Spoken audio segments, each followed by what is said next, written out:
la place qui relie les 4 institutions, là, j'essaie juste de vous donner des flashs, hein? Ce n'est pas des choses qui sont complètement finies encore.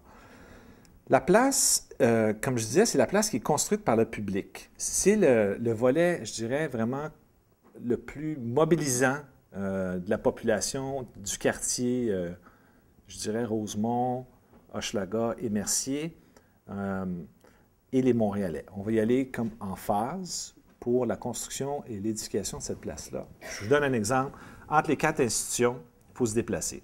En ce moment, je ne sais pas si vous êtes venu chez nous récemment, il y a un autobus qu'on a coupé cette année, qui restera un autobus provincial, un autobus, qui part du Jardin botanique pour aller au Biodôme. C'est 12 minutes de marche. OK? Alors là, on s'est dit, profitons du fait qu'il y a des coupures pour le couper. Et puis, on va aller poser la question aux Montréalais, pour se déplacer entre les institutions, on veut du transport mu par animal ou humain. Les 3 meilleures idées, toi, on les prend, tu viens travailler avec l'équipe de concepteurs, puis tu viens nous aider à imaginer comment on va faire ça. Puis à la limite, si tu veux l'opérer, tu pourras l'opérer. Ça peut être traîneau de chien, autruche, lama, j'en ai aucune idée, chat, bicyclette comme il y a à Francfort, où les 25 font de la bicyclette puis boivent de la bière en même temps. Mais quelque chose de très amusant, qui comprend toujours les personnes plus âgées, il faut comprendre le public, mais aussi d'aller chercher, de sortir du cynisme qu'on a à Montréal, de dire les projets ne se font pas. Au lieu de rester là et de dire, bien, as-tu pensé à ça? Bien, d'aller voir les gens et de dire, bien, c'est quoi les idées que tu as, puis les insérer dans le processus. Parce que ça va dépasser largement juste la Ville de Montréal ou les musées de nature pour le développement de ça. Vous voyez la place publique de façon un peu plus claire. Et puis, on va y aller par thématique. D'abord, la façon de circuler, j'en ai parlé, le vélo-taxi, traîneau de chien, mur végétal. Donc, une façon de circuler qui est nouvelle. Et puis, tout ça, c'est basé sur une observation que j'ai faite quand j'étais à la tête de la TOU pendant quelques années. Les événements les plus frappants à la TOU ne sont pas les événements que vous pensez.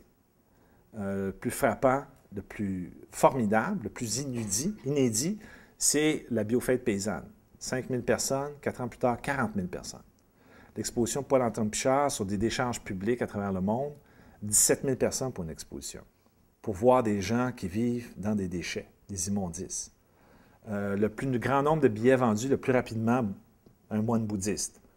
Qu'est-ce que ça vous dit? Ce que ça me dit, c'est que les personnes n'ont pas de lieu, en dehors de la TOU jusqu'à maintenant, de lieu pour pousser cette réflexion-là, puis vivre le changement qu'ils veulent voir.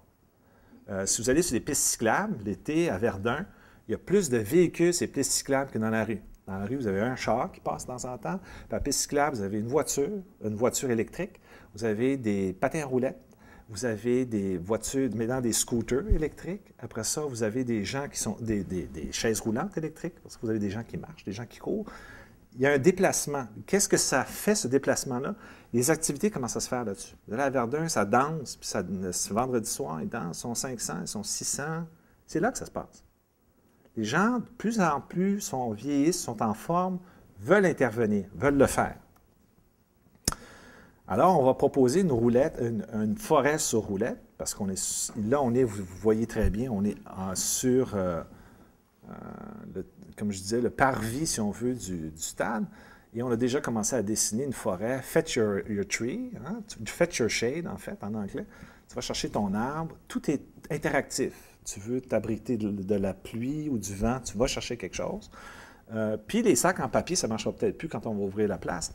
Mais l'idée, c'est que tu attaches un sac en plastique sur une clôture. Il y a 1,7 million de personnes qui passent par nos institutions. Alors imaginez-vous, si chacun attache un sac en plastique, on va monter à 2 millions après quelques années. Ça fait une énorme sculpture. Et l'idée, c'est qu'à chaque fois que tu vas sur la place, elle a changé. Puis elle a changé parce que c'est toi qui l'as changé. Tu te dis, tiens, quand je suis allé avec ma famille, les arbres étaient de même, là, c'est plus comme ça. La clôture était beaucoup plus grande, ou en fait, elle est encore plus grande qu'elle l'était. Oups. Excusez, je reviens. Et une façon de se rassembler, vous vous rappelez que c'est 26 000 amis, 22 000 amis de Jardin botanique. Alors, l'animation de ce site-là, démonstration d'oiseaux de proie, tous les intérêts qui sont en horticulture, tous les intérêts, l'observation du ciel, l'astronomie. Donc, ce n'est pas une animation qui vient, si on veut, compléter l'animation prévue, quartier des spectacles ou la TOU. Ça ne vient pas du tout dans des plates-bandes pour essayer de créer une compétition, mais une complémentarité. et une interactivité très forte avec le public. On a commencé à travailler un petit peu sur, maintenant, la restauration. Bon, on sait, chaque institution a besoin de se rafraîchir, on a toujours faim et soif. Et Perrier, Coca-Cola, Pepsi, Molson, Labatt offrent des parasols à tout le monde. On s'est dit, comment ne pas avoir de parasol, puis aussi pas vendre de bouteilles d'eau non plus.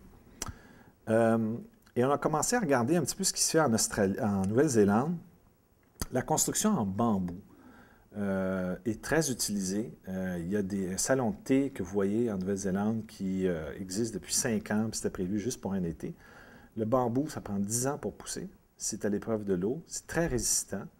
Et l'idée, cette place publique-là, quand c'est fini, tu mets le feu dedans, puis tu recommences. Alors, ce n'est pas basé sur une architecture ou sur un geste architectural signalétique, comme on l'entend, mais plutôt sur une façon de faire. Et à la limite, les familles peuvent y contribuer. On a rencontré les gens à l'arrondissement, je sais, on va avoir des problèmes avec les permis, on va avoir toutes sortes de problèmes, ces autorisations. Mais en créant un mouvement, qui est presque un mouvement populaire, on va arriver à faire la pression pour le restaurant sur pilotis. Puis on s'est dit même du camping urbain. L'été prochain, il y a les enfants des écoles alternatives du Québec qui vont venir. On va essayer de les convaincre de faire du camping. C'est parce que normalement, le camping, tu le fais en nature, mais vous savez très bien que quand tu vas en nature faire du camping, il y a beaucoup d'urbains qui sont alignés, des fois très, très proches l'un de l'autre.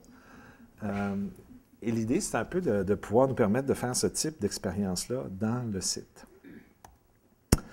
Et puis, chaque année, on pourrait avoir un concours d'architecture. C'est des exemples que je vous donne pour avoir des abris, des lieux, prises de parole qui seraient construits avec la population puis avec les finissants des écoles d'architecture. Le quotidien. Il y a tellement de vent, je ne sais pas si vous êtes allé récemment dans ce coin-là, mais il y a tellement de vent qu'on propose un éclairage actionné par le vent. C'est des tourne-vents qu'on avait quand on était petit, qui sont couchés, puis qu'on peut avoir un éclairage d'atmosphère, les graminées éclairées, puis un système de banc dans lequel tu peux faire pas mal n'importe quoi. C'est-à-dire, tu peux te coucher, tu peux t'embrasser, tu peux lire, pas compliqué, mais quelque chose qui est un peu simple d'esprit, mais aussi un lieu aussi où tu peux faire un peu n'importe quoi, un lieu très libre qui va être géré un peu par la sécurité, par le fait qu'il sera très occupé, justement. On pourrait prévoir les Bixi, chargement de batteries portables et ordinateurs solaires. Et puis voilà. C'est l'idée que l'on propose. Là, on est dans une phase, on a commencé sans la biodiversité, le planétarium. On est dans une phase conceptuelle pour un peu imaginer le passage en dessous de Sherbrooke, système de patinoire, ski. On va travailler probablement 85% sur l'hiver, 15% sur l'été et les autres saisons. Parce que l'hiver est quelque chose qu'on n'arrive absolument pas à intégrer encore. On a peur, je ne sais pas si on a peur, pourtant, tous les vêtements qu'il faut pour fonctionner l'hiver. Jardin communautaire aussi, je n'en ai pas parlé, mais un jardin communautaire qui va être linéaire, qui va suivre la piste. Tu peux planter, tu peux récolter, tu peux cuisiner sur place. Et tu ne peux pas partir et l'amener chez vous. Alors, tu vas chercher la salade, tu fais la salade sur place, puis tu manges avec les gens qui sont là. Vous voyez donc, l'esprit, c'est toujours une chaîne. C'est toujours bâti sur cette chaîne-là que ça se fait sur place. Et puis, la dernière image qui est... En fait, là, c'est comme vous étiez dans le planétarium à regarder le biodôme. L'argent, ça vous intéresse-tu? Peut-être. Juste pour vous dire que c'est parti, donc c'est pas quelque chose qui est en voie de discussion. 189 millions, déjà 74,5 dépensés. Et puis, vous avez là le détail. En fait, l'échéancier, c'est entre maintenant et 2014. 2014, on espère que tout est fini. Le toit du stade est remplacé, puis que... Voilà. C'est fait. Merci, bravo.